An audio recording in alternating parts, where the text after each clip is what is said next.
Stephen Long reporting. The Prime Minister's defending her handling of the Qantas dispute. The airline's almost back to normal capacity after the entire fleet was grounded on Saturday night. But politicians on both sides are now calling for changes to the Fair Work Act, as Hayden Cooper reports from Canberra.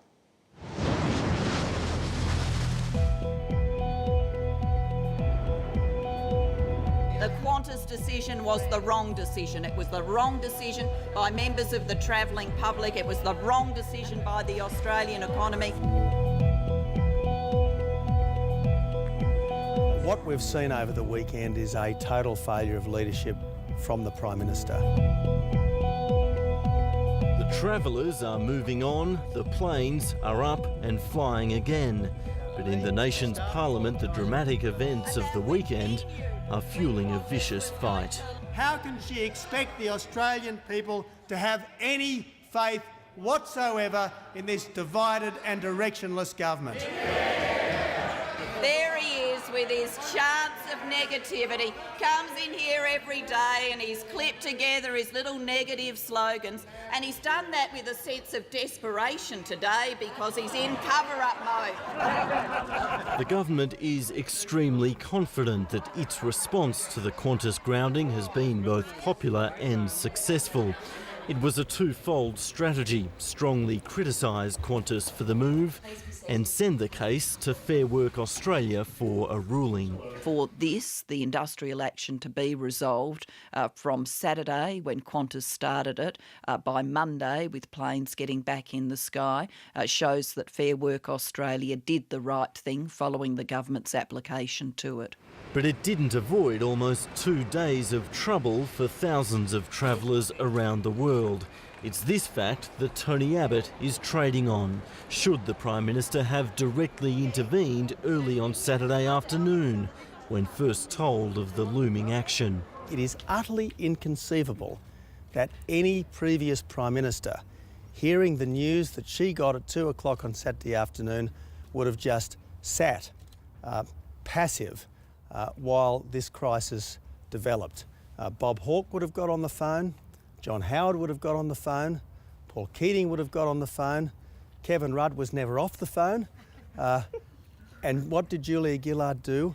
She did nothing. The Prime Minister's response was to ask what Tony Abbott did and whether he knew of Qantas's plans before the government. His call for an intervention on Friday morning has since sparked some suspicion. This is getting worse and worse, and I think it is time for the Prime Minister to get active. When did the Leader of the Opposition know? When did he know that tens of thousands of passengers were going to be stranded?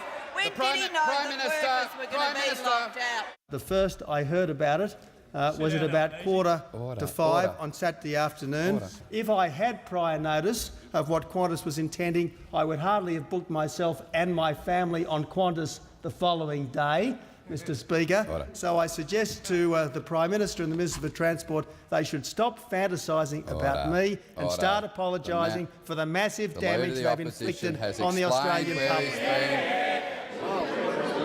Beyond the immediate political argument, there will be long-term ramifications. Already backbenchers on both sides of the dispatch box hope that this episode leads to changes to the Fair Work Act. I'm really concerned that the weekend's events create, in effect, a precedent where, for example, companies in similar situations where they think that they can have a disruptive impact on the economy undertake the kind of actions, extreme actions, that Qantas carried out on the weekend, and that is a serious concern that does need to be addressed down the track. This is just unacceptable if you are going to shut down an airline without even a word to the federal government, without a word to your shareholders, and without a word to your employees. Then that is reprehensible behaviour. As a former union leader, Senator Doug Cameron takes a harder line than most. He too wants to toughen the law in this area, and it's a point he'll be arguing in caucus. Well, obviously we'll need to look at the Act in terms of how we can avoid this in future. This is an issue that I'm sure will be debated within government. And I'll have a point of view that we cannot allow a company like Qantas to ever do this to the Australian public again. On this issue, coalition MPs are more reluctant to speak their minds.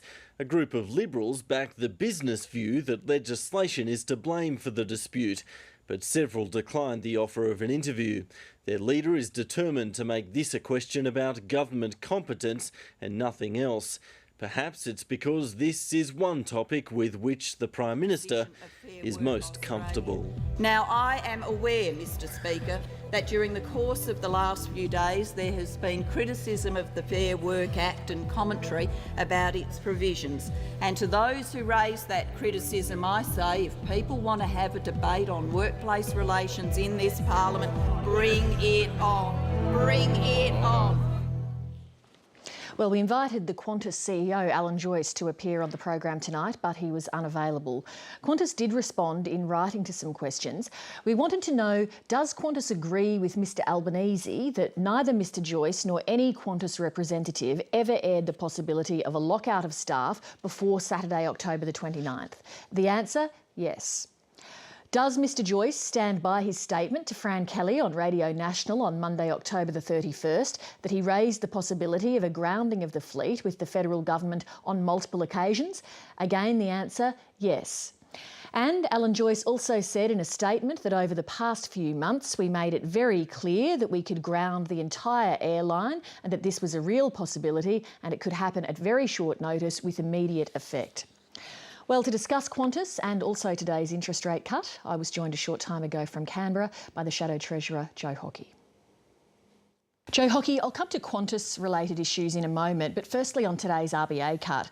You asked in question time today if the Prime Minister would guarantee that the banks would pass on the cut in full. Is increased government regulation of banks now coalition policy? No, it isn't, Leigh, but you can use various levers, as I've talked about in the past, to encourage the banks to deliver the cuts through in full. For example, at the suggestion of the coalition, the government introduced legislation for covered bonds, which makes funding cheaper for the banks, and you do a good favour for the banks should do a good favour for their customers. But I could all but guarantee that if the Prime Minister started interfering in any sort of private bank business, that you would be screaming blue murder.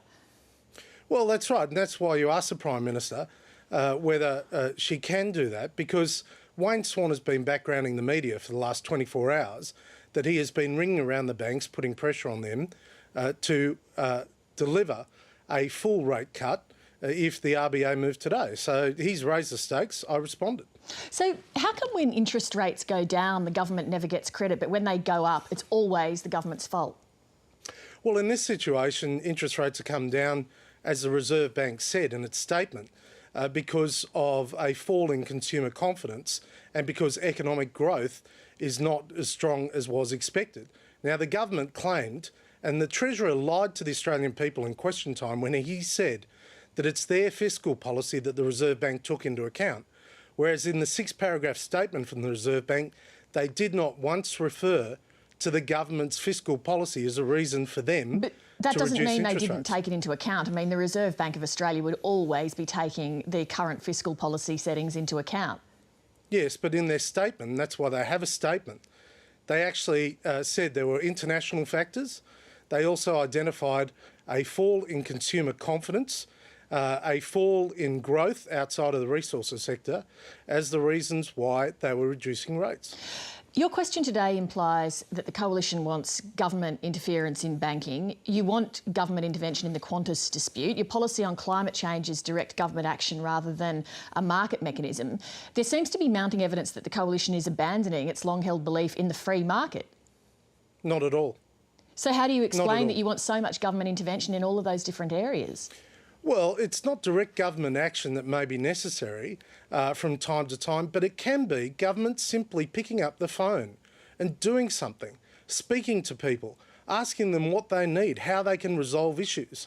That's what a proactive government does without the heavy hand of more regulation. And that's what we have done in the past. That's what we'll do again. On the Qantas issue, though, you weren't just saying that that's what you wanted. You wanted the government to take some action under the Fair Work Act. That is direct government intervention. Well, it is the government's act. They were the ones that introduced Section 431, which gave the government power to ensure the matter went to arbitration immediately. But it just amazes me that the coalition is calling for the government to intervene in the activity of a private company like Qantas. No, it shouldn't be the case.